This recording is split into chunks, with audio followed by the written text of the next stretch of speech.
मेरा नाम गीतांजलि है और ये कहानी मेरी है।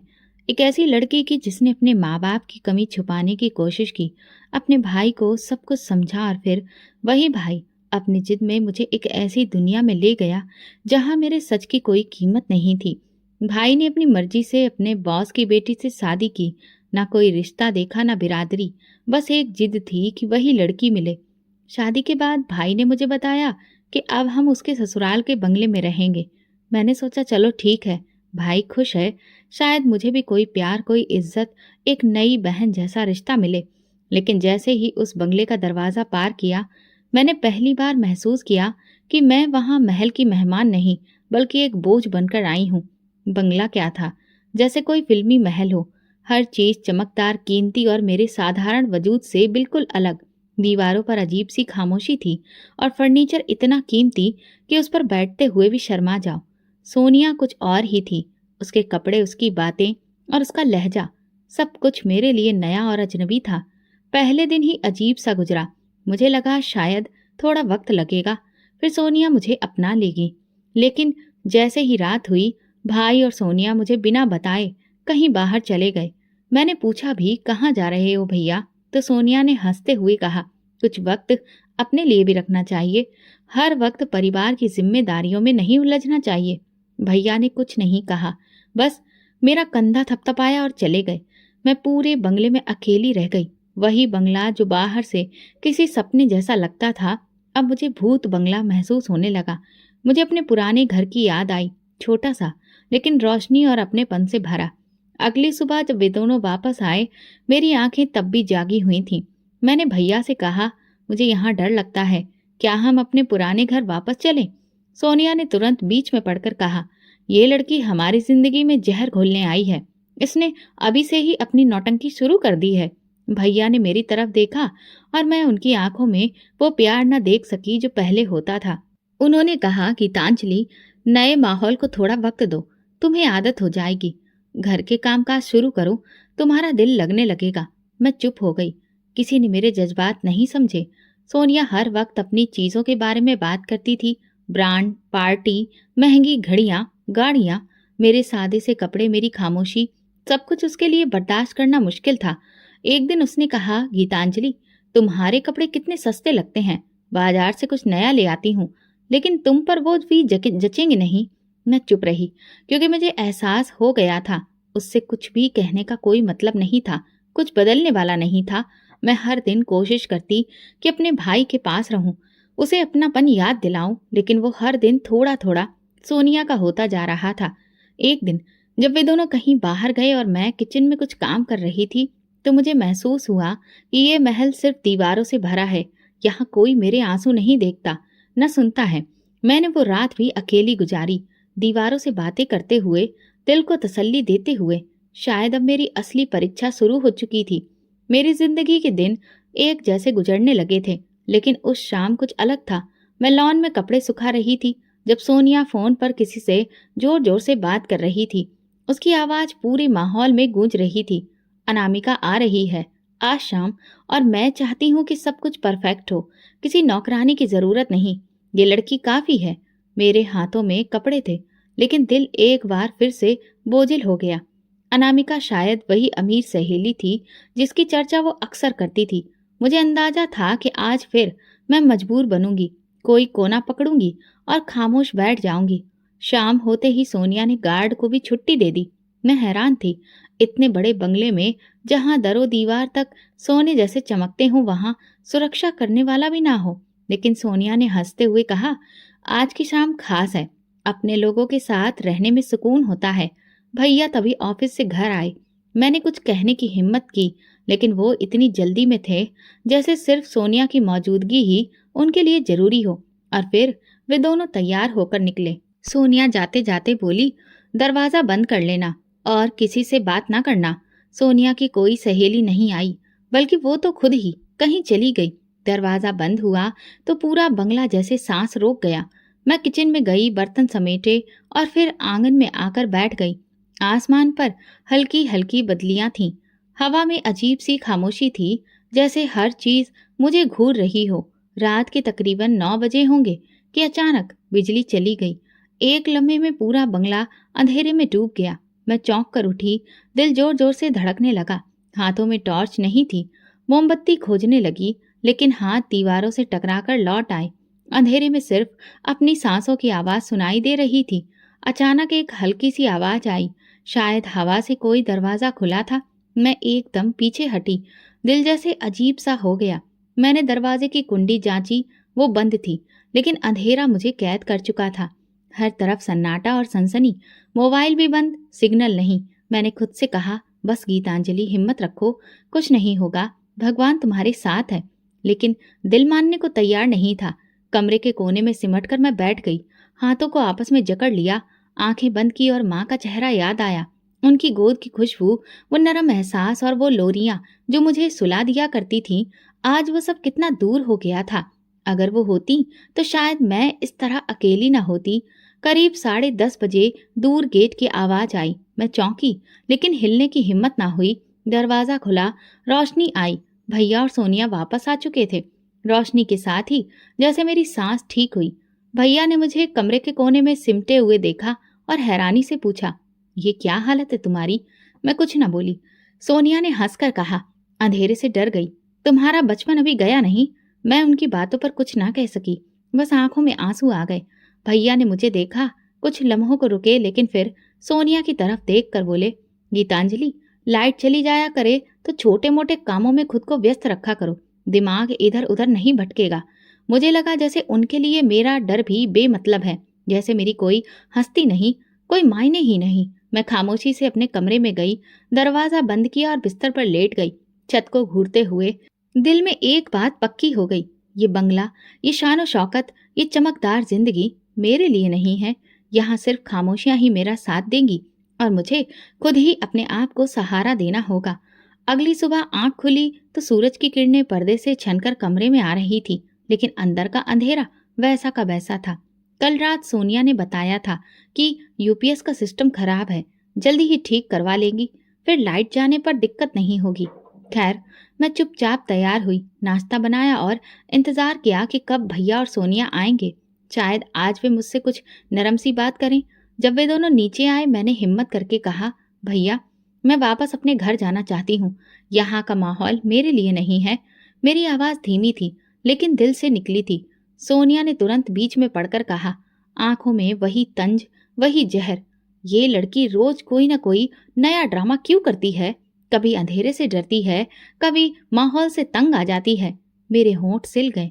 मैंने भैया की तरफ देखा, शायद वे मेरे लिए कुछ कहें, लेकिन उन्होंने नजरें चुरा ली।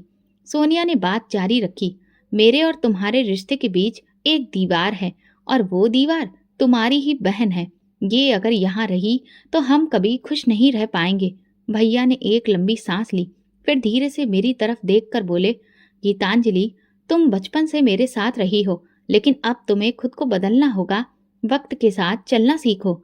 सोनिया ठीक कहती है, कामों में व्यस्त रहोगी तो दिल भी लगेगा और शिकायत भी नहीं करोगी। मेरे अंदर कुछ टूट गया। उसी दिन शाम को सोनिया ने मुझे किचन के काम सौंप दिए। आज बिरयानी बनानी है, अच्छी सी, मेरे पापा आ रहे हैं, और हाँ, प्लेटें चमकनी चाहिए जैसे होटल में होती हैं। मैं बिना कुछ कहे काम संभाल लिया। हाथ चल रहे थे, दिल कहीं और था। रात को जब सोनिया के पापा आए, मैं खुद को कमरे तक ही समेट कर रखे हुए थी। बाहर खूब ठहाके लग रहे थे और मैं अपने कमरे में सिमटती जा रही थी। उस रात जब मैं बिस्तर पर लेटी तो नींद आंखों से गायब थी। दिल ने यही तय किया कि मैं खामोश रहूंगी, चुपचाप रहूंगी, लेकिन अपनी पहचान नहीं भूलूंगी, क्योंकि मैं बोझ नहीं, भाई की जिम्मेदारी थी जिसे उसने खुद से काट दिया। उस दिन के बाद मैंने खुद को कमरे तक ही सीमित कर लिया। किचन सफाई और छोटे मोटे काम, बस यही मेरी दुनिया रह गई। कभी कभार भाई सामने आता तो आंखों में एक लम्हे के लिए नरमी दिखती, लेकिन फौरन सोनिया की आवाज उस नरमी को रौंद देती। मैं जान चुकी थी कि अब मेरे रिश्ते, मेरा प्यार, मेरे शब्द सब बेमानी हो चुके हैं। उस सुबह सोनिया तैयार हो रही थी। कमरे में कीमती खुशबू बिखर चुकी थी, महंगी ज्वेलरी और कपड़ों का ढेर। मैं दरवाजे से हटकर दीवार से लगी खड़ी थी कि उसकी आवाज गूंजी, गीतांजलि, ड्राइंग रूम की धूल साफ कर दो, मेरी सहेलियां आ रही हैं, और हाँ, तुम सामने मत आना, तुम्हारी शक्ल देखकर उनका मूड खराब ना हो जाए। मैं धीरे से झाड़ू उठाई और अंदर चली गई। कमरा सजा हुआ था, कीमती पर्दे, महंगी कुर्सियां, शीशे की मेज। मैंने कपड़े से हर चीज झाड़नी शुरू की। दिल में बस एक ही प्रार्थना थी कि बस आज कोई और बेइज्जती ना हो। दोपहर तक सोनिया की सहेलियां आना शुरू हो गईं। हर कोई एक दूसरे से बढ़ चढ़कर तैयार और हर एक की बातों में दौलत की चमक थी। ठहाकों की आवाजें पूरे बंगले में गूंज रही थी। मैं किचन में थी कि एक सहेली ने पूछा, अरे ये नौकरानी कौन है तुम्हारी? बड़ी खामोश लगती है। सोनिया की आवाज आई, जैसे उसने यही लम्हा चुना था। हाँ, ये मेरी खास नौकरानी है। बिल्कुल खामोश रहती है और मेरा हुक्म बजाती है। अपने काम से काम रखती है, ज्यादा बोलती नहीं, बस काम करती है। मेरे हाथ में पानी का जग कांप गया। मैंने खुद को मजबूत किया और धीरे से कमरे में दाखिल हुई। टेबल पर पानी रखते हुए मेरी नजरें सहेलियों से मिली। उनके चेहरों पर अजीब सी मुस्कुराहट थी, जैसे मेरी हैसियत पर वे खूब लुत्फ उठा रही हों। मैं वहीं खड़ी होकर बोली, मैं नौकरानी नहीं हूँ, मैं सोनिया की ननद हूँ, इस घर के मालिक की बहन। कुछ लम्हों के लिए खामोशी छा गई, लेकिन फिर वही हुआ जिसका मुझे अंदेशा था। एक सहेली ने हंसते हुए कहा, क्या तुम इस महल में ननद हो? तुम्हारे कपड़े तो कहीं से भी ऐसे नहीं लगते और ना ही इस महल की चमक से मेल खाते हैं। दूसरी बोली, सोनिया, तुमने वाकई एक गरीब आदमी से शादी कर ली। तुम्हारी इतनी अच्छी परवरिश, इतना ऊंचा स्टेटस, और ये।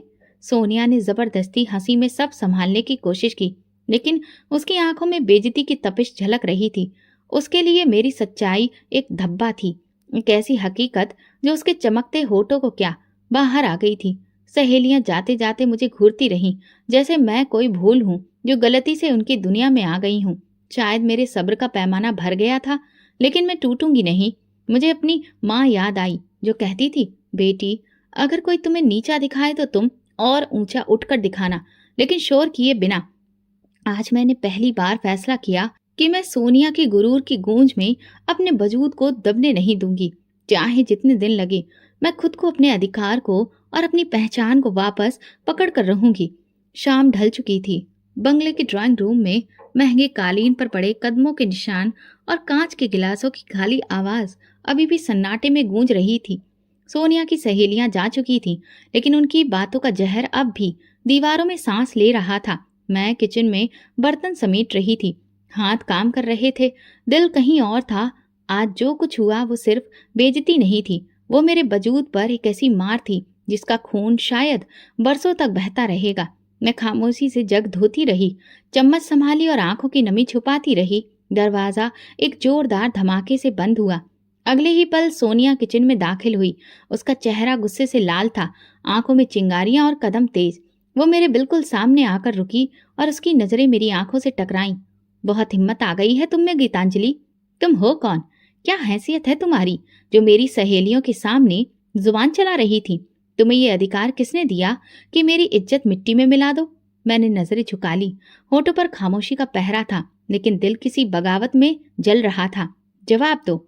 उसकी आवाज बुलंद हुई और फिर लम्हे भर में उसका हाथ मेरे चेहरे पर आकर पड़ा। एक तेज जलता हुआ थप्पड़ जो सिर्फ मेरे गाल पर नहीं, मेरी आत्मा पर लगा। मेरा सर एक तरफ को झूल गया और आंखों के सामने सब धुंधला हो गया। एक पल को लगा जैसे वक्त थम गया हो। बर्तनों की आवाज रुक गई, हवा रुक गई और मैं बस वहां खड़ी रही। अपनी औकात में रहो, वो चिल्लाई। ये तुम्हारा घर नहीं है, ना ही तुम कोई खास हो, बस एक बोझ हो जो हमने तरस खाकर रख लिया है। आइंदा जुबान खोली तो। मैंने धीरे से नजरें उसकी तरफ उठाई। कुछ लम्हों के लिए वो ठिठक गई। शायद मेरी आंखों की नमी में उसे कुछ नजर आया, शायद मेरी खामोशी में कोई सवाल छुपा था, लेकिन वो बिना कुछ कहे पलटी और बाहर चली गई। मैं वहीं खड़ी रही। हाथ चूल्हे पर रखे थे, लेकिन दिल कहीं और जा चुका था। आंखों से आंसू निकले बिना बहने लगे। ये वो आंसू थे जो आवाज नहीं करते, बस अंदर ही अंदर सब कुछ बाहर ले जाते हैं। मेरे कदमों ने खुद को खींचकर कमरे में पहुंचाया। दरवाजा बंद किया और मैं कालीन पर बैठ गई। खुद को समेट लिया, जैसे अपने अंदर छुप जाना चाहती थी। मैं नहीं जानती थी कि एक ननद को इतनी बेइज्जती सहनी पड़ेगी, कि उसे नौकरानी बनाकर पेश किया जाएगा और सच बोलने पर थप्पड़ मारा जाएगा। मुझे अपनी माँ की बातें याद आने लगी। बेटी, इज्जत कभी मांगने से नहीं मिलती, वो कमानी पड़ती है। लेकिन ये दुनिया कैसी थी जहाँ सच बोलने पर बेइज्जती होती थी और झूठ बोलने वालों को ऊंचे पायदान पर बिठाया जाता था। रात को भैया कमरे में आए। उनकी आंखों में कुछ झिझक थी। उन्होंने मेरे चेहरे की तरफ नहीं देखा, बस आकर बैठ गया। गीतांजलि, वो सोनिया थोड़ी गुस्से वाली है, लेकिन दिल की बुरी नहीं है। तुम कुछ बर्दाश्त कर लिया करो। घर के सुकून के लिए कभी कभी चुप रहना बेहतर होता है। मैंने कुछ नहीं कहा। उसकी बातों में मोहब्बत की झलक नहीं थी, बस समझौते की थी। मेरे गाल पर थप्पड़ का निशान अब भी जल रहा था और दिल में इज्जत का वो जख्म था जिसका कोई मरहम नहीं था। मगर मैं जानती थी ये आखिरी थप्पड़ नहीं था। आगे और इम्तिहान बाकी थे। ये जंग सिर्फ मेरी पहचान की नहीं, मेरी इज्जत की भी थी। और मैं खामोश लाचार ननद अब घमंड से लड़ना सीख रही थी, जो मुझे मिटाना चाहता था। लेकिन मैं मिट्टी नहीं थी। मैं वो बेटी थी जिसकी माँ ने दुआ में सिर झुकाया था। और जब किसी माँ की दुआ किसी बेटी की सुरक्षा के लिए होती है, तो दुनिया की कोई ताकत उसे झुका नहीं सकती। उस थप्पड़ के बाद सब कुछ बदल गया था। शायद मेरे अंदर कुछ टूटकर हमेशा के लिए खामोश हो गया था। मैं दिन भर काम करती, रात को चुपचाप कमरे में जाकर लेट जाती। भैया की नज़र अब भी मुझसे कतराती थी। और सोनिया, वो तो जैसे मेरी मौजूदगी से भी चिढ़ने लगी थी। घर के हर कोने में मेरी बेइज्जती बिखरी हुई थी। लेकिन अब मैं सीख चुकी थी, सवाल नहीं करना है, बस सहना है, झेलना है और जिंदा रहना है। इस खामोशी में एक दिन सोनिया ने ऐलान किया, इस हफ्ते एक बहुत बड़ी पार्टी है। मेरे पापा के बिजनेस पार्टनर्स आ रहे हैं। सब कुछ बेहतरीन होना चाहिए, समझी? मैंने हाँ में गर्दन हिला दी। उसकी बातों में ऐसा लहजा था जैसे वो किसी नौकरानी को हुक्म दे रही हो। भैया खामोश बैठे रहे, जैसे ये सब एक आम बात हो। सोनिया ने मुझे कामों की एक लंबी लिस्ट पकड़ा दी। किचन के खाने से लेकर मेहमानों के इंतजाम तक सब कुछ मेरे ही कंधों पर था। फिर पार्टी का दिन आया। मैंने सुबह से लेकर शाम तक बिना रुके काम किया। किचन पूरी तरह से धुआं धुआं था। आंखों में जलन, पैरों में दर्द, लेकिन दिल में खामोशी। शाम होते ही सोनिया अपनी सहेलियों के साथ तैयार होने लगी। उसकी ड्रेस खूब चमक रही थी। ऐसा लग रहा था जैसे चारों ओर रोशनी बिखेर रही हो। उसके चेहरे पर वही गुरूर था जो मेरे लिए अब जाना पहचाना हो चुका था। गीतांजलि, तुम भी हमारे साथ चलोगी? सोनिया ने अचानक कहा। मैं हैरान रह गई। उसकी आवाज में नरमी नहीं थी, बल्कि एक साजिश छुपी थी। भैया ने एक लम्हे को मेरी तरफ देखा, फिर धीरे से बोला, चलो गीतांजलि, तुम अकेली डरती हो ना, साथ चलो। मैंने खुद को तैयार किया। शायद वाकई कुछ बदल जाए, शायद भैया को फिर से मेरी कदर याद आ जाए। मैं मामूली से कपड़े पहनकर तैयार हुई। मेरे पास महंगे ड्रेस नहीं थे और सोनिया ने कभी कुछ लाकर दिया भी नहीं था। जब हम पार्टी में पहुंचे तो वहां सब कुछ बहुत आलीशान था। ढेर सारी चमचमाती रोशनियां, मेहमानों की चहल पहल, हर तरफ शानदार नजारा बिखरा हुआ था। हमारे मेज पर पहुंचते ही सोनिया ने मेरा हाथ पकड़कर रोका। गीतांजलि, तुम उस कोने वाली टेबल पर बैठ जाओ, ज्यादा सामने मत आना और किसी से बात मत करना। मैं चुपचाप वहां चली गई। टेबल पर अकेली बैठी रही। आवाजों का शोर था, लेकिन मेरे आसपास एक खामोश घेरा था, जैसे कि मैं वहां पर मौजूद ही ना हूं। थोड़ी देर के बाद एक मेहमान हमारी मेज के करीब आया और सोनिया की तरफ इशारा करके पूछा, ये लड़की कौन है? सोनिया ने मुस्कुराकर कहा, ओह, ये हमारी पुरानी हेल्पर है। घर के कामकाज में हाथ बटाती है, बहुत वफादार है। मेरे हाथ कांपे, लेकिन दिल में एक बार फिर वही खालीपन उतर आया। मेरा दिल चाहा कि उठकर सबको बता दूं कि मैं कोई नौकरानी नहीं, इस घर के मालिक की बहन हूँ। लेकिन मेरी जुबान जैसे बंद हो चुकी थी। मैं वहीं बैठी रही, नजरें झुका ली और आंखों से एक के बाद एक आंसू बहने लगे। उसी पल एक नरम सी आवाज मेरे कानों से टकराई, आप ठीक हैं? मैंने सिर उठाकर देखा तो एक नौजवान मेरे सामने खड़ा था। लंबा कद, संजीदा चेहरा और आंखों में वो नमी जो ना जाने कितनी मुद्दतों से मुझे किसी की आंखों में देखने को नहीं मिली थी। मैंने हाँ में सिर हिलाया।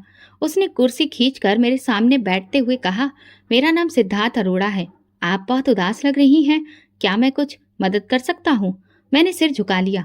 मेरे आंसू रुकने का नाम नहीं ले रहे थे। दिल चाहता था सब बता दूं, लेकिन जुबान साथ नहीं दे रही थी। मैं बस उठी और उसकी तरफ देखे बिना एक और खाली कमरे की तरफ चली गई। सिद्धार्थ वहीं बैठा रहा, शायद हैरान था या कुछ समझने की कोशिश कर रहा था। मेरे दिल में उसकी मौजूदगी एक नए सवाल की तरह हो गई थी, जैसे बरसों से बंद दरवाजे पर किसी ने धीरे से दस्तक दी हो। लेकिन मैं जानती थी जिंदगी मुझे आसानी से खुशी नहीं देगी। वापसी पर सोनिया के चेहरे पर किसी जीत के जैसी मुस्कुराहट थी, जैसे उसने कोई बहुत कामयाब खेल खेला हो। भैया ने मेरी तरफ देखा। शायद उन्होंने कुछ महसूस किया, शायद वो कुछ कहना चाह रहे थे, लेकिन वही पुरानी खामोशी, वही बेबसी भरी निगाहें। रात को बिस्तर पर लेटी तो सिद्धार्थ का चेहरा बार बार नजरों के सामने आ रहा था। उसकी वो नरम आवाज, वो सवाल, उसका मेरे सामने बैठ जाना, ये सब कुछ मेरे लिए नया था। मैं नहीं जानती थी कि वो कौन है, कहाँ से आया है या उसकी नीयत क्या थी, लेकिन दिल के किसी कोने में एक उम्मीद ने जन्म लिया था। क्या ये उम्मीद मेरा नया इम्तिहान बनेगी, अंधेरे में कोई रोशनी बनेगी? ये तो अब वक्त ही बता सकता था, लेकिन इतना जरूर जानती थी कि उसके एक लम्हे ने मेरे जख्मों पर एक मरहम सा लगाया था, और ये मेरे लिए किसी दुआ से कम नहीं था। सिद्धार्थ की नजर ने जो सवाल मेरे दिल में पैदा किया था, वो अगले कई दिनों तक मेरी खामोशी में घुसता रहा। उसे एक मुलाकात ने जैसे मेरे अंदर कुछ अजीब सा पैदा कर दिया था। 2 दिन बाद सोनिया किसी से कॉल पर बात कर रही थी। उसकी आवाज तेज थी और उसके शब्द मुझे कांच की तरह चुभ रहे थे। जी सिद्धार्थ, वो गीतांजलि? अरे वो तो दरअसल शादीशुदा है, उसका पति दूसरे शहर में रहता है। बस उनके बीच में कुछ मैटर है, इसीलिए वो यहाँ पर है। मैं किचन में काम करते हुए जैसे पत्थर की हो गई। मेरे हाथों में बर्तन थे, लेकिन दिल में जैसे कोई तेज दर्द उठा। सोनिया ने झूठ बोला था, बिना पलक झपकाए, बिना किसी सोच समझ के। मेरी सच्चाई, मेरे अंदर के अनमोल एहसास को उसने पल भर में मिट्टी में मिला दिया था। मेरे अंदर कुछ चीखा, लेकिन जुबान पर खामोशी ने ताला लगा रखा था। मैं जानती थी, अगर मैं सिद्धार्थ के सामने कुछ बोलने गई तो सोनिया उसे भी मेरे खिलाफ कर देगी, क्योंकि वो तो शब्दों के खेल में बहुत माहिर है और मैं सिर्फ सच्चाई की कैदी। उसी दिन मैंने भैया से बात करने की ठानी। वो ड्राइंग रूम में बैठे थे, चेहरे पर वही थकान, जैसे जिंदगी के असली रंग उनकी नजरों से गायब हो चुके हों। भैया, मुझे आगे पढ़ना है, मैं अधूरी हूँ, मेरी पढ़ाई पूरी नहीं है, अगर आप मेरा एडमिशन करवा दें। उन्होंने मेरी तरफ देखा, कुछ कहना चाहा, मगर सोनिया की आवाज पीछे से आई। पढ़ाई? इस उम्र में और यहाँ रहकर? पहले घर के काम सीख लो, फिर सपने देखना। भैया चुप रहे। मेरी रिक्वेस्ट, मेरी इच्छा बस एक बात में ही कुचल दी गई। सोनिया ने कहा, अभी मेरे पैरों में दर्द हो रहा है गीतांजलि, जरा तेल ले आओ और मेरे पैर दबाओ। मैंने कुछ नहीं कहा। तेल की शीशी लाई और उसके कदमों में बैठ गई। मेरी उंगलियां उसके पैरों पर चल रही थीं और दिल में जैसे एक तेज खंजर चुभ रहा था। मैं पढ़ना चाहती थी, कुछ बनना चाहती थी, लेकिन मेरी किस्मत में सिर्फ सेवा करना रह गया था। जब उसके पांव दबाने से मैं फ्री हुई तो उसने सर दर्द का बहाना बनाया। सर पर तेल लगा दो, कल बहुत काम किया था। मेरे हाथ उसके बालों में तेल लगा रहे थे, लेकिन मेरी आंखें छत पर एक बेजान इंसान की तरह टिकी थीं। मैं सोच रही थी कि अगर माँ जिंदा होती तो क्या वो मेरे हाथों को यूं झुकने देती? क्या वो मेरी जिंदगी को इतना सस्ता होने देती? नहीं, कभी नहीं। रात को कमरे में आई तो दिल खामोश था, न कोई फरियाद, न आंसू, सिर्फ एक खालीपन। सोनिया की हर चाल मुझे एक बंद कमरे में धकेल रही थी, जहाँ न कोई दर्द था, न खिड़की, न उम्मीद। कई दिन बाद जब मैं आंगन में कपड़े सुखा रही थी, दरवाजे पर किसी गाड़ी के रुकने की आवाज आई। मैं पीछे मुड़ी तो सिद्धार्थ अरोड़ा खड़ा था। उसकी नजर मेरी तरफ थी, लेकिन उसके चेहरे पर वो नरमी नहीं थी जो पहली बार मैंने देखी थी। हेलो, उसने धीरे से कहा। मैंने सिर झुकाकर जवाब दिया, लेकिन नजरें नहीं उठाई। सोनिया कह रही थी, खैर, यह आपकी जिंदगी का मामला है, इसलिए मैं ज्यादा कुछ नहीं कहूंगा। बस इतना पूछूंगा कि अगर कभी बात करना चाहे तो मैं सुनने के लिए मौजूद हूँ। मेरे दिल में हलचल हुई, लेकिन मैं चुप रही। उसकी नजरें कुछ देर मेरे चेहरे पर टिकी रहीं, फिर वो पलट गया। मैं उसके कदमों की आवाज सुन रही थी और दिल में सोच रही थी, उसने यकीन कर लिया। इसका मतलब सोनिया जीत गई। वो हमेशा जीत जाती है। उसी रात सोनिया ने मुझे झाड़ू थमाई और कहा, कमरे साफ करो, मेहमान आएंगे कल। और हाँ, अगर कोई पढ़ाई का सपना फिर देखा ना तो याद रखना, तुम्हारा यहाँ रहना भी मुश्किल हो जाएगा। मैंने कुछ नहीं कहा, झाड़ू पकड़ ली। आज मेरी बातों का वजन नहीं था, ना ही मेरी इच्छाओं की कोई कद्र, लेकिन अंदर ही अंदर एक तूफान उठ रहा था। सब्र की वो गहराई जहाँ कुछ सांसें दम तोड़ देती हैं और कुछ नई ताकत बन जाती हैं। मैं वही नंद थी जिसे नौकरानी बनाया जा रहा था, जिसके सिर पर झूठ का पर्दा डाल दिया गया था। लेकिन मेरा सच एक दिन बोलेगा, क्योंकि जो दिल भगवान के पास हो उसका सब्र जवाब नहीं देता। शाम के उस सुनहरे बंगले की दीवार पर अंधेरा गहराता जा रहा था और मेरी दुनिया की कालिख कुछ और बढ़ गई थी। सिद्धार्थ की खामोश नजरों का बोझ अभी तक मेरे दिल पर मौजूद था। उसने कुछ नहीं कहा, लेकिन उसकी खामोशी में भी एक फैसला छुपा था। वो सोनिया की बात मान चुका था। मेरे सच को एक बार फिर झूठ की चादर में लपेट दिया गया और मैं एक बार फिर से हार गई थी। उसी रात मैं डिनर टेबल लगाने में व्यस्त थी। भैया ऑफिस से देर से आए थे और सोनिया हमेशा की तरह बनने संवरने में लगी हुई थी। मैंने खाना लगाया, फिर खुद भी एक प्लेट निकालकर खामोशी से एक तरफ बैठ गई। कमरे में खामोशी थी, लेकिन सोनिया की आंखों में गुरूर की चमक तैर रही थी। मैंने निवाला मुंह में रखा ही था कि सोनिया उठकर मेरे पास आई। उसने मेरी प्लेट जोर से मेरे सामने से खींची और उसे जमीन पर रख दिया। तुम्हारी औकात टेबल पर बैठकर खाने की नहीं है गीतांजलि। आइंदा अगर हमारे साथ बैठने की कोशिश की तो याद रखना, तुम्हें खाने को भी नहीं दूंगी। जमीन पर बैठकर खाओ जहां तुम्हारी औकात है। मेरे हाथ कांप कर रह गए और दिल में एक टीस उठी। मैं पत्थर सी आंखों से उसे देख रही थी। भैया ने कुछ कहने की कोशिश की, लेकिन सोनिया की एक तेज नजर ने उनके होंठ सिल दिए। मैंने जमीन पर रखी प्लेट की तरफ देखा। खाना अभी गर्म था, लेकिन मेरी आंखों में बर्फ उतर चुकी थी। मैं धीरे से उठी, प्लेट को वापस उठाया और उसी जमीन पर बैठकर खाने लगी। मेरी आंखों से आंसू नहीं बहे, लेकिन दिल में कुछ चुभ गया। सोनिया ने गहरी नजर डालकर तंजिया लहजे में कहा, देखा, अब ये सीख रही है अपनी हैसियत में रहना। मैंने निवाला मुंह में डाला और पहली बार मेरी जुबान से एक बात निकली जो कि नरमी में लिपटी थी, लेकिन उसमें बिजली की तेजी थी। भगवान से डरो सोनिया, ये दुनिया हमेशा की नहीं। जो गुरूर तुम अपने लहजे में लेकर चलती हो, एक दिन वही तुम्हें मिट्टी में मिला देगा। तुम्हें तुम्हारी दौलत का बड़ा घमंड है ना, लेकिन जिस भगवान ने तुम्हें यहाँ तक पहुँचाया है वो एक पल में सब कुछ वापस ले सकता है। कमरे में एकदम खामोशी छा गई। भैया ने चौंक कर मेरी तरफ देखा। सोनिया के चेहरे पर पल भर के लिए हैरानी आई, लेकिन वो तुरंत हंसकर बोली, अच्छा तो तुम मुझे नसीहत दोगी? ये दौलत, ये बंगला, ये शान और शौकत, ये सब मेरे खून में है। मेरे बाप भी अमीर थे, मेरे दादा भी, और मेरी आने वाली नस्ल भी। तुम्हारी सस्ती बातों से मुझे कोई फर्क नहीं पड़ता। तुम बस अपनी जुबान बंद रखो और काम करती रहो। मैं खामोशी से जमीन पर बैठी प्लेट खत्म करती रही। अब खाने का जायका महसूस नहीं हो रहा था। हारने वाला मेरे अंदर जहर भर रहा था, लेकिन दिल में एक गहरी थकान थी। साथ में एक अजीब सी तसल्ली भी थी। मैं जानती थी कि जो कुछ मैंने कहा वो मेरे दिल की गवाही थी और वो गवाही जरूर सुनी जाएगी। उस रात जब कमरे में आई तो कमरे की हवा बदली बदली सी लगी। महसूस हुआ सोनिया की आवाज अब भी बाहर से आ रही थी। कभी फोन पर बात करते करते वो हंसती, लेकिन मेरे अंदर एक अजीब सी खामोशी थी। मैं चुपचाप बैठकर अपने भगवान को याद करने लगी। अगर मैं गलत हूँ तो मुझे सजा देना, लेकिन अगर मैं सही हूँ तो फिर मेरा सच दुनिया के हर झूठ से बुलंद कर देना। मुझे पता ही नहीं चला कि कब मेरी आंख लग गई और मैं नींद में भी प्रार्थना करती रही। दिल के किसी कोने में एक हल्की सी रोशनी जाग गई थी, जैसे कोई अदृश्य हाथ मेरे माथे को छू रहा था। अंदर ही अंदर एक यकीन बढ़ रहा था कि घमंड जब हद से ज्यादा बढ़ता है तो इंसाफ खुद ब खुद दरवाजा खटखटाने आता है, और मैं उसके दरवाजा खुलने का इंतजार कर रही थी। अगली सुबह वही खामोश दीवारें, वही चेहरे, वही मेरे वजूद को नजरअंदाज करने की आदत। सोनिया के अंदाज में अब नरमी तो दूर की बात, इशारों में भी जहर शामिल होता जा रहा था। उसके शब्दों में नफरत भरी थी, जैसे कि वो अपमानित हो कि मैं पूरी तरह उसकी मर्जी की गुलाम नहीं हूँ, और उसने मेरे सब्र को मेरी कमजोरी समझ लिया था।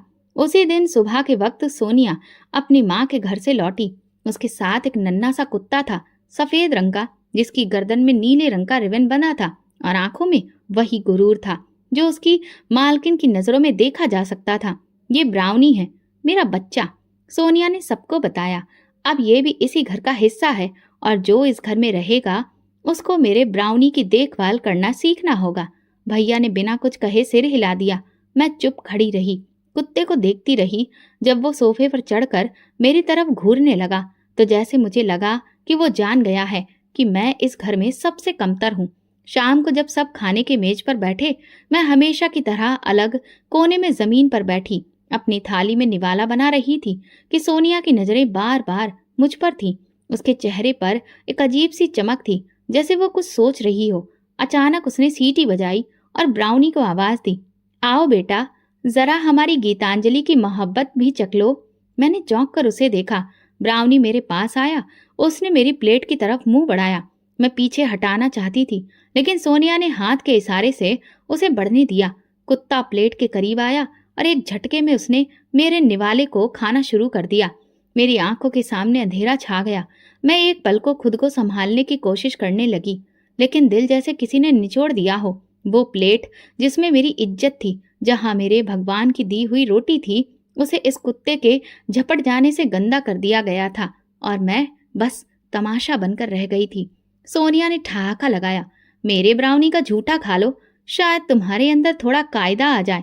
देखो ना, ये भी मेरे टुकड़ों पर पलता है और मेरे कदमों में बैठकर अपनी दुम हिला पाता है। तुम भी इसकी तरह एहसान मानना सीखो। मेरे हाथ कांपने लगे। मैंने प्लेट एक तरफ सरकाई और धीरे से कहा, ये तुमने अच्छा नहीं किया। क्या बोली? उसकी आवाज बुलंद हो गई। अब तुझे मेरे कुत्ते से भी तकलीफ है? तू इस घर में रहती हो, खाती हो और जुबान चलाती हो। मैंने आंखें बंद की। दिल में एक भारी तूफान लिए खामोश थी। मैं चाहती थी कि सब कुछ ठीक हो जाए, सब कुछ बता दूं, भैया को, सिद्धार्थ को और इस दुनिया को। लेकिन मैं जानती थी कि मेरे शब्द अभी सुने नहीं जाएंगे। मुझे अभी सब्र करना था, क्योंकि कुछ इम्तिहान अभी पूरे नहीं हुए थे। मैं उठी और प्लेट वहीं छोड़ दी। कमरे से निकलते वक्त मेरी आंखों में आंसू नहीं थे, लेकिन आत्मा पर बोझ भर चुका था। मैं भगवान को याद करके रोने लगी। मेरे अंदर का शोर बढ़ रहा था, लेकिन मैंने उसे शांत करने की कोशिश की।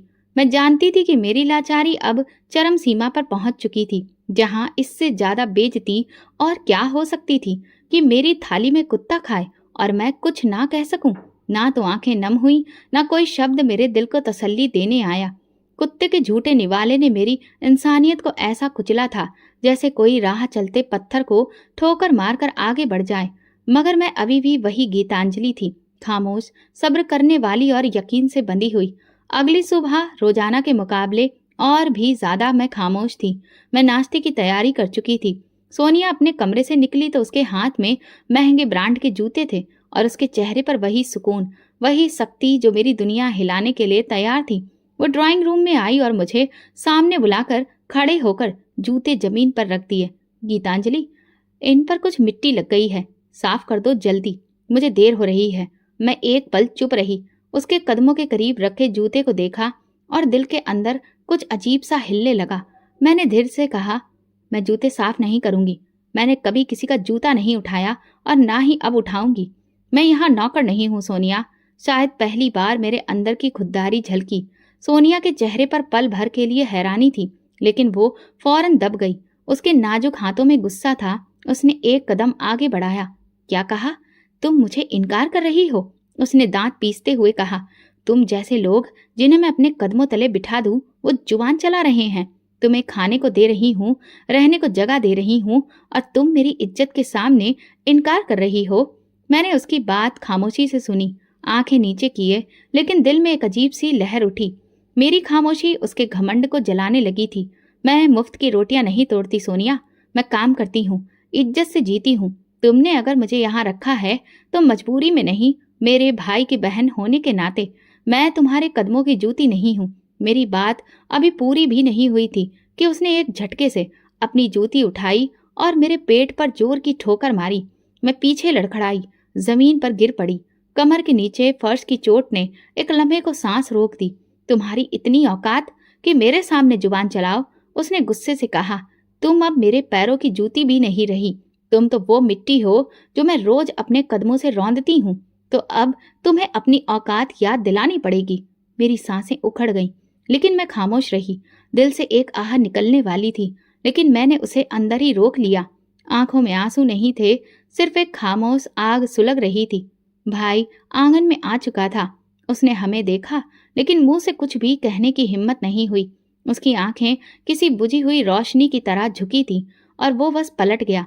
उसे देखकर एक बार फिर मुझे यकीन हो गया कि मेरे साथ कोई नहीं खड़ा है सिवाय मेरे भगवान के।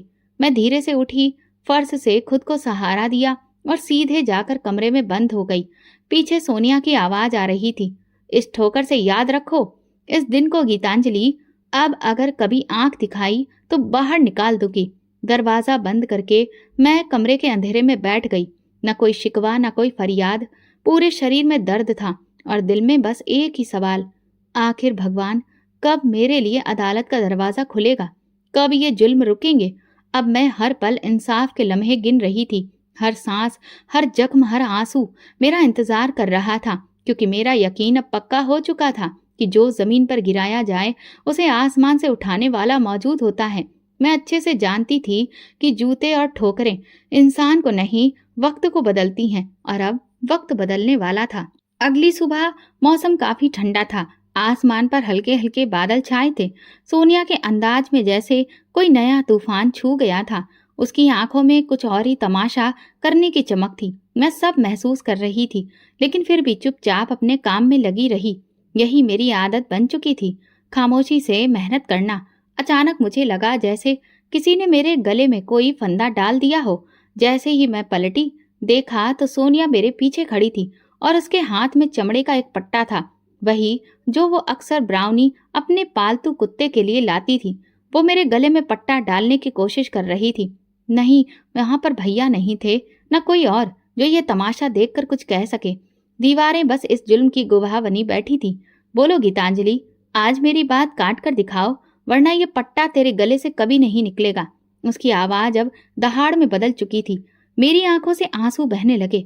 जुबान बंद थी, गला सूख गया था, लेकिन दिल अंदर ही अंदर चिल्ला रहा था। मैं इंसान थी, मगर मेरे साथ जानवर के जैसा सुलूक किया जा रहा था। सोनिया ने मुझे उस लम्हे में मेरी तमाम हदों से गिरा दिया था। बेइज्जती की वो आखिरी सीढ़ी थी जिस पर मैं खड़ी थी, और नीचे सिर्फ अंधेरा था। मैं कल से पट्टा हटाने की कोशिश करती रही, मगर वो मजबूती से बंधा था। सोनिया ने ठहाका लगाया। अब समझी अपनी जगह। ये पट्टा तेरे गुरूर के लिए है, तेरी जुबान के लिए और तेरे सपनों के लिए। तेरी यही औकात है गीतांजलि। मैं वहीं जमीन पर गिरी पड़ी रही। गला फाड़ कर नहीं चिल्लाई, बल्कि अंदर ही अंदर टूट कर मेरी सिसकियां निकलने लगीं। कोई नहीं था उन्हें सुनने वाला। सोनिया कमरे से बाहर निकल गई, पट्टा मेरे गले में छोड़कर। उसकी चाल में वही गुरूर, वही जीत थी। उसने जो करना चाहा था कर दिखाया था। अब मैं महज एक खामोश वजूद थी, जिसे बेइज्जती के खूंटे से बांध दिया गया था। मेरे शरीर में ताकत नहीं बची थी। मैं वहीं जमीन पर भगवान को याद करके रोती रही। तुम देख रहे हो ना, मैं तुमसे भीख मांग रही हूँ। तुम सब जानते हो, सब सुनते हो, लेकिन मेरी मुश्किलें कम नहीं करते। बस मुझे सब्र दे रहे हो। अगर ये किसी का जुल्म है तो मुझे इस मिट्टी में मिला दो। मेरे हाथ कांप रहे थे, पर दिल में पहली बार एक ऐसी रोशनी महसूस हुई जो इन अंधेरों को चीरने के करीब थी। मैं पूरा दिन कमरे से बाहर नहीं निकली। भैया ने मेरी खबर नहीं ली। उस रात वो पट्टा मेरे पास ही रखा रहा। वो मेरी बेइज्जती को मुझे बार बार याद दिलाता रहा। रात का आखिरी पहर था। एक हल्की सी ठंडी हवा कमरे के दरवाजे के नीचे से अंदर दाखिल हुई। मेरे चेहरे पर लगे आंसुओं की नमी सूख चुकी थी, लेकिन अंदर दिल सुलग रहा था और बस बार बार कह रहा था कि आखिर इंसाफ कब होगा। अगली सुबह मैं अपना काम कर रही थी। सोनिया हर रोज की तरह अपने नखरे, हुक्म और ताने लिए इधर उधर घूम रही थी। भैया को ऑफिस के लिए तैयार होते देखा। उनके चेहरे पर एक अजीब सी लकीरें थी, जैसे वो किसी अंधेरे सफर में खो चुके थे। तभी फोन बजा। सोनिया ने फोन उठाया और जैसे ही दूसरी तरफ से आवाज आई, उसके चेहरे का रंग बदलने लगा। पहले आंखें फैली, फिर रोंगटे खड़े हो गए। फोन उसके हाथ से गिरकर फर्श पर जा गिरा। भैया भागते हुए अंदर आए। सोनिया को देखा, फिर जोर से चिल्लाए, फैक्ट्री में आग लग गई है, सब कुछ जल गया। भैया के कदम जैसे जमीन से चिपक गए। उनकी आंखों में खौफ जलते हुए नजर आए और सोनिया के चेहरे पर वो गुरूर पहली बार टूटता महसूस हुआ। वो दीवारों को देखने लगी, जैसे कुछ समझने की कोशिश कर रही हो, लेकिन शब्द उसकी जुबान पर रुक गए। कमरे में हड़कंप मच गया। फोन पर कई कॉल्स आने लगे। चेहरे पर पसीना, दिलों में हलचल। कुछ ही देर में खबर पूरी तरह फैल चुकी थी। फैक्ट्री में रात गए शॉर्ट सर्किट से आग लग गई थी। फायर ब्रिगेड देर से पहुंची और जब तक पहुंची करोड़ों का माल खाक हो चुका था। इसके बाद कर्ज लेने की फाइलें खुली। इन्वेस्टर्स ने पैसे वापस मांग लिए और साथ में ये तय हुआ कि जो नया बंगला फैक्ट्री के नाम पर खरीदा गया था वो भी अब जब्त होने वाला है। मैं कमरे के दरवाजे से बाहर की सारी भाग दौड़ देख रही थी। सोनिया की चाल जो हमेशा शान से भरी होती थी, अब घबराहट में डूबी थी। उसकी आवाज से वो ताने, वो गुरूर सब गायब हो चुके थे। वो फर्श पर बैठ गई, सिर पकड़कर बोली, मेरा सब कुछ लुट गया, मेरा बंगला, मेरी इज्जत, मेरी दुनिया। भैया ने उसे सहारा देने की कोशिश की, लेकिन उनकी अपनी आंखों में भी आंसू थे। उनका गुरूर, उनकी मर्दांगी, सब कुछ सोनिया के साये में छिप चुका था। और अब जब वो साया मिट्टी में मिल रहा था, तो भैया भी खुले आसमान तले अकेले खड़े रह गए थे। कुछ दिनों के अंदर सब खत्म हो गया। फैक्ट्री बंद, बंगला जब्त और कर्जदारों की धमकियां आने लगी। हम सबको पुराने घर वापस आना पड़ा, वही छोटा सा घर जो कभी मेरा सुकून था और जिसे छोड़कर हम उस बड़े बंगले में कदम रखने पहुंचे थे। जब मैं उस घर की दहलीज पर दोबारा घुसी तो दिल में एक खामोश सुकून था। मैंने पीछे मुड़कर सोनिया को देखा। उसका चेहरा सफेद था, बाल बिखरे हुए और हाथों की मेहंदी जैसे अतीत की बातें बन चुकी थी। वो खामोशी के नीचे दबी थी, जुबान बंद, वही जुबान जो कभी मेरी बेइज्जती के लिए तेज धार तलवार थी। उस रात फिर मैंने भगवान से प्रार्थना की और रोते हुए कहा, भले ही तुम्हारा इंसाफ देर से आया, लेकिन पूरी तरह से आया है। ऐसा कि तुमने सच में उसके गुरूर को तोड़ दिया, जो इंसानियत को भी रौंद रहा था। सोनिया अब अपनी खामोशी में वो सब सुन रही थी जो मैं बरसों से कहना चाहती थी। मैं जान चुकी थी कि प्रार्थना जब सच्चे दिल से निकले, सब कुछ हल हो जाता है और भगवान का तराजू कभी गलत नहीं तोलता। जिंदगी ने एक चक्कर पूरा कर लिया था। वही पुराना छोटा सा घर जिसे हम पीछे छोड़ आए थे, अब हमारे लिए सबसे बड़ा सहारा बन चुका था। फर्क बस इतना था कि इस बार हम अमानत की छांव में नहीं, बल्कि गुरूर की मिट्टी चाट कर वापस आए थे। सोनिया के कदम अब नरम नहीं रहे थे। उसकी नजरें हर किसी से झुकी रहती थीं। वो लड़की जो अपनी हंसी में दूसरों की बेइज्जती ढूंढती थी, अब खामोशी की चादर ओढ़ चुकी थी। भैया ने फिर से पुरानी नौकरी शुरू कर दी, वही पुरानी तनख्वाह, लेकिन इस बार उनके चेहरे पर सुकून का एक साया था, जैसे अब वो उस वक्त को समझ पाए थे जो उन्होंने अपनी बहन को रौंद कर कमाया था। भैया सुबह ऑफिस जाते वक्त मुझे एक नजर देखते, कुछ कहने की कोशिश करते, लेकिन शायद शर्मिंदगी ने उनकी जुबान पर ताला लगा दिया था। घर में खामोशी थी, मगर सुकून था। मेरे लिए कोई हुक्म नहीं था, कोई ताना नहीं, कोई जूता नहीं और कोई पट्टा नहीं। सिर्फ छोटा सा किचन, कुछ बर्तन और मेरी तन्हाई, जो अब मेरी आजादी बन चुकी थी। मैं अपने भगवान का शुक्रिया अदा करती और दिल में एक सुकून आ गया था। एक दिन दरवाजे पर दस्तक हुई। दरवाजा खुला तो सामने सिद्धार्थ खड़ा था। उसकी आंखों में वही नरमी थी जो कभी पहली बार मैंने देखी थी, लेकिन इस बार उसमें यकीन भी झलक रहा था। उसके हाथ में एक लिफाफा था। उसने धीरे से मेरी तरफ बढ़ाकर कहा, मुझे सब सच पता चल चुका है गीतांजलि। सोनिया का झूठ, तुम्हारी खामोशी, तुम्हारा सब्र, सब कुछ। मुझे अफसोस है कि मैं तुम्हारे सच को पहचान नहीं सका, मगर अब मैं देर नहीं करना चाहता। लिफाफे में मेरे लिए रिश्ता था, एक ऐसा रिश्ता जो इज्जत के साथ, बराबरी के साथ और सच्चाई पर टिका था। मेरी आंखें कुछ लम्हों के लिए धुंधला गईं, जैसे बरसों का दुख जो रिश्ते की तलाश में भटकता रहा अब थम चुका हो। शाम को जब भैया आए तो मैंने उन्हें लिफाफा दिखाया। उन्होंने सिर्फ धीरे से कहा, गीतांजलि मुझे माफ कर दो, मैं तुम्हें अकेला छोड़ गया उस वक्त जब तुम्हें सबसे ज्यादा मेरी जरूरत थी। मैंने उनसे धीरे से कहा, मैंने तुम पर कभी इल्जाम नहीं लगाया भैया, मैं तो बस भगवान से ही इंसाफ मांगती रही। फिर हमारी शादी सादगी से हुई, शोर शराबे से नहीं। सिद्धार्थ ने मुझे वो इज्जत दी जो कभी शब्दों में भी समेटी नहीं जा सकती। उसकी माँ ने मुझे अपनी बेटी जैसा बनाया और उनके घर में पहली बार मुझे ये महसूस हुआ कि मैं भी कोई वैल्यू रखती हूँ, कि मेरी बात का भी कोई मोल है, मेरे वजूद की भी कदर है। जिंदगी एक नया रंग ले चुकी थी। मैं अब सिर्फ गीतांजलि नहीं थी, मैं वो औरत थी जो वक्त की ठोकरें खाकर मजबूत हुई थी, जिसने बेइज्जती के अंधेरे में रहकर रोशनी का रास्ता खुद तलाश किया था। एक रोज मैं अपनी नई जिंदगी के आंगन में बैठी प्रार्थना कर रही थी कि दरवाजे पर किसी की आहट हुई। बाहर निकली तो सोनिया खड़ी थी। उसके कपड़े बिल्कुल सादे सिंपल थे, आंखें बुझी हुई और हाथ कांप रहे थे। गीतांजलि, उसकी आवाज टूटी हुई थी, मैं बस ये देखने आई थी कि तुम खुश हो। मैंने उसकी तरफ देखा, चुपचाप। दिल में कुछ टूटा नहीं, कुछ जला नहीं, बस एक ठंडी सांस आई। मैंने धीरे से कहा, हाँ बहुत खुश हूँ, क्योंकि मेरे भगवान ने देर की लेकिन अंधेर नहीं किया। जब कोई अपने भगवान के सामने सर झुकाता है तो दुनिया वालों का गुरूर खुद ही झुक जाता है। सोनिया की आंखों से आंसू बहने लगे। वो पलटकर चली गई और मैं दरवाजे पर खड़ी उसकी धीमी चाल को देखती रही। ये कहानी खत्म नहीं हुई थी। मैं अब एक निशान बन चुकी थी, उन औरतों के लिए जो जुल्म सहकर भी जुबान बंद रखती हैं, उन लोगों के लिए जो सच को दबाने की कोशिश करते हैं, उन दुआओं के लिए जो बंद कमरों में मांगी जाती हैं, और इंसाफ के लिए जो एक आवाज बनकर आसमानों से उतरती है। मैं गीतांजलि हूँ और ये मेरी सच्ची कहानी है। दोस्तों, अगर आपको हमारी कहानी पसंद आई हो तो प्लीज़ कमेंट करके ज़रूर बताइए और इस वीडियो को ज़्यादा से ज़्यादा लाइक और शेयर ज़रूर करिए। अगर आप चैनल पर नए हैं तो सब्सक्राइब करें और नोटिफिकेशन बेल दबाएं ताकि अगली अपडेट सबसे पहले आपको मिले। धन्यवाद।